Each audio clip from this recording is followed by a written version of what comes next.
முதலமைச்சருக்கு மட்டும் ஒரே ஒரு செய்தியை சொல்லி நிறைவு செய்கிறேன். முதலமைச்சர் அவர்களே, உங்களோடு இருந்து உங்கள் அதிகாரத்திற்கு ஒரு கூட்டம் குய்பறித்துக் கொண்டிருக்கிறது. அந்த கூட்டம் அதிகார வர்க்கம்.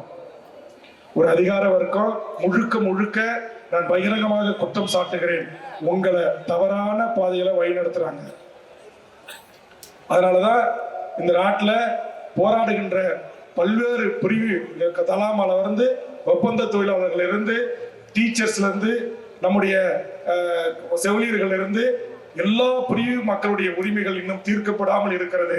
ஆக அதை மட்டும் நீங்கள் கவனத்திலே கொண்டு, இன்னைக்கு ஒரு நடிகருக்கு இவ்வளவு ஃப்ரீடம் கொடுக்குறாங்க, இவ்வளவு போலீஸ் பாதுகாப்பு கொடுக்குறாங்க, இப்படி சிறப்பு வழிகளை ஏற்பாடு பண்றாங்க, 6 மணி நேரம் இன்றைக்கு ஸ்தம்பிக்கக்கூடிய வாய்ப்பு உருவாக்கி தரீங்க, 3 மாநாட்டில் லட்சக்கணக்கான மக்கள் போக்குவரத்துலாக பாதிக்கப்பட்டிருக்கிறாங்க.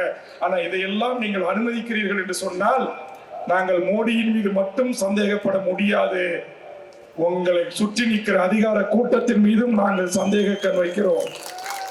ஏதோ இதில் ஒரு சூழ்ச்சி இருக்கிறது என்ற சந்தேகத்தை நாங்கள் எழுப்பி, இந்த மண்ணுக்காக, இந்த மக்களுக்காக, இந்த மொழிக்காக, இந்த இனத்திற்காக, தமிழ் சமூகத்தின் வாழ்வுரிமைக்காக போராடுகிற எங்களுக்கு எங்கள் ஜனநாயக வெளி அடைக்கப்படுகிறது.